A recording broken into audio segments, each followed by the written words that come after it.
Feliz Navidad, Merry Christmas, Happy New Year from Kiss. Feliz Navidad, Happy New Year, Merry Christmas from Kiss. Ho, ho, ho! I'm wishing everybody a really Merry Christmas, a Happy New Year. Someone stole Santa? That does not rock!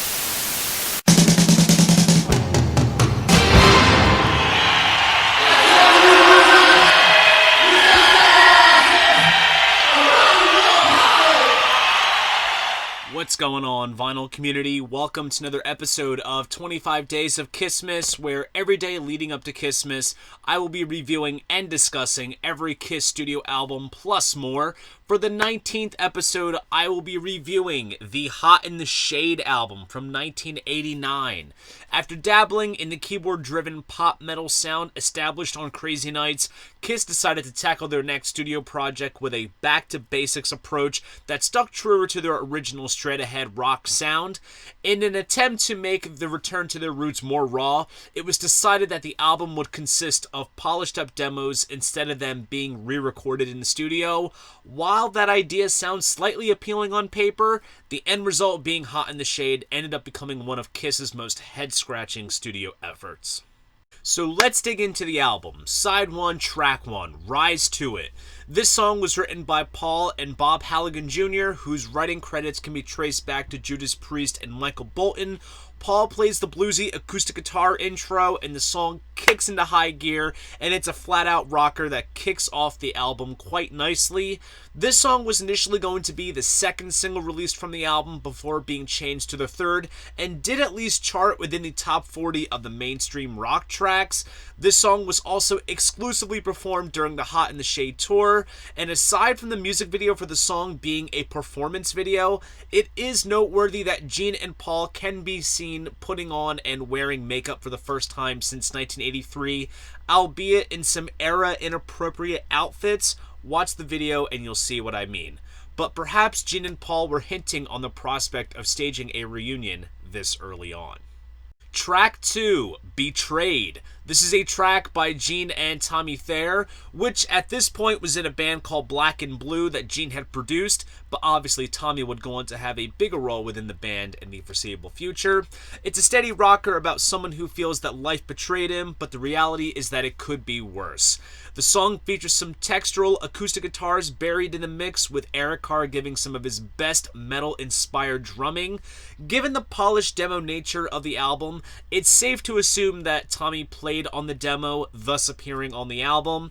This was a track that was played a handful of times before the launch of the Hot in the Shade tour. Track 3, Hide Your Heart. This is a song by Paul, Desmond Child, and Holly Knight that has an interesting history to it dating back to 1987.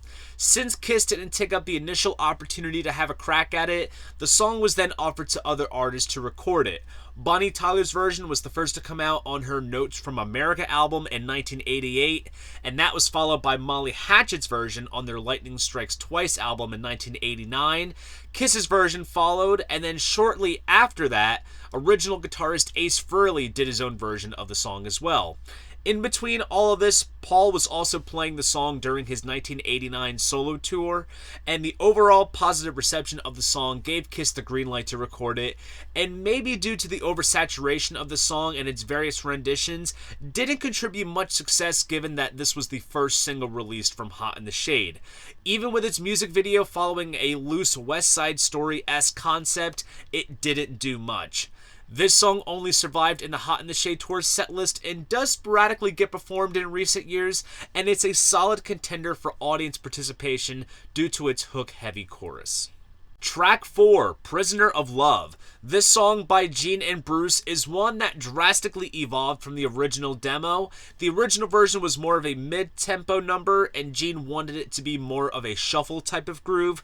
Amongst many rewrites and rearrangements, the end result is a rather filler tune. Track 5, Read My Body. Another collab between Paul and Bob Halligan Jr., and here Paul kind of revisits some ground explored on with All Hell's Breaking Loose by offering a rap-like vocal delivery during the verses. Interestingly, in a foreshadowing manner very much like Tommy Thayer's involvement, the drums on this track were cut by Eric Singer, who initially got involved in the Kiss world by playing in Paul's solo band for his tour in 1989. Track 6, Love's a Slap in the Face. This is a collab between Gene and former Kiss producer Vinnie Poncia. The spark of this song lied in the song's title, which kept getting revisited, and the mission was to make the lyrics bittersweet, representing the good, bad, and ugly. The chorus is somewhat catchy, and I see this as Gene's attempt at doing something memorable, such as what Paul did on Hide Your Heart. Track 7, Forever. This is a collab between Paul and Michael Bolton. Michael was in Bruce's pre-Kiss band Blackjack and was making a name for himself as a solo artist. This song was his attempt at wanting to write a big power ballad for Kiss, so he and Paul met at the Sunset Marquis Hotel and wrote the music for the song, and it was up to Paul to write the lyrics. The original demo very much became the final version that appears on the album, with Bruce playing bass as well. With the failure of Hide Your Heart as the album's first single, the focus was then shifted from Rise to It to Forever for being the second single, and paired with a music video, the song would go on to become Kiss's biggest charting single in the US since Beth in 1976, reaching number 8 in the charts. While this song was performed up until the early 90s and sporadically post-reunion, Paul would always say that anytime the band would play this song live, the given arena would light up like a Christmas tree, and that's understandably so because it is a ballad that you can certainly wave your lighter to. Track 8, Silver Spoon. Paul has a crack at collaborating with Vinnie Poncia on this track, and Paul has stated that this is one of his favorites from the album. It's a rocking tune with a great lyrical sentiment of being proud of who you are and not needing to apologize for where you came from, but I can seriously do without those god-awful background vocals towards the end. They stand out like a sore thumb, and it just feels out of place. Now we're going to flip the album over to Side 2, Track 9, Cadillac Dreams. Another Gene and Vinnie Poncia collab, which encapsulates Gene's love for the almighty dollar with a lyric as basic and to the point, such as, "Give me money, more than I need." Pat Regan and Paul Stanley are responsible for arranging the synthesized brass section towards the end of the song, which, not gonna lie, is a little cheesy sounding. Track 10, King of Hearts, another Paul and Vinnie Poncia collab. Is it me, or does the opening guitar lick sound reminiscent of the intro to ABBA's Mamma Mia? Listen and tell me. It is speculated that either Eric Singer or Kevin Valentine, another name to discuss later in a future episode, played drums on this track. Track 11, The Street Giveth and The Street Taketh Away.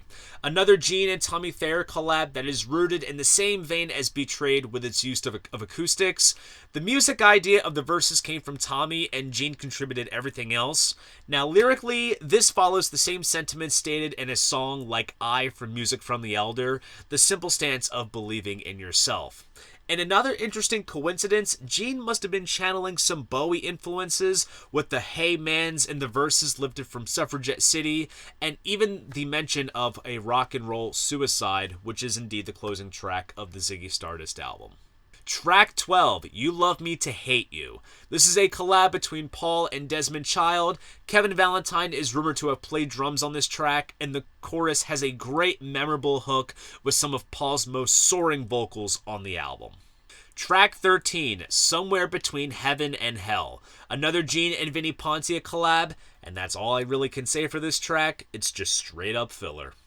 Track 14, Little Caesar. This is a collab between Eric, Gene, and Adam Mitchell, and with the exception of the re-recording of Beth on Smashes, Thrashes, and Hits, this is Eric Carr's true lead vocal debut on a Kiss album, and it's great that the opportunity came when it did, given the unfortunate circumstances that would ultimately follow.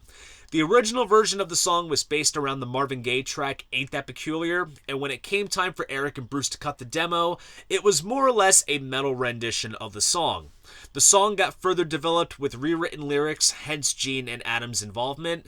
The title Little Caesar is merely a nickname that Gene gave to Eric, and it provided some autobiographical lyrical inspiration, since the song is about being a little guy who fought his way and doesn't listen to anyone and does what he wants.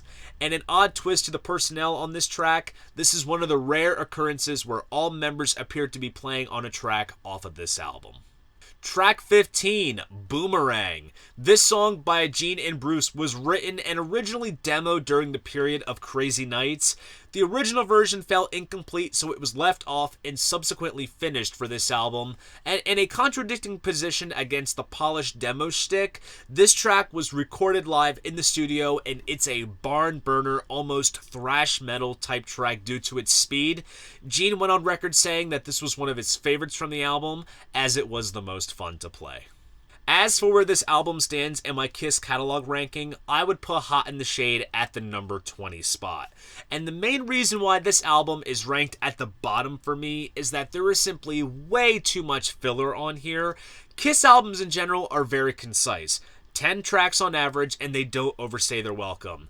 If the dead weight was cut, there could have been a decent 10-track album amidst this mess, and it's worth noting that this is a concept that I did visit once in a video on my channel if you want to peel back and check it out.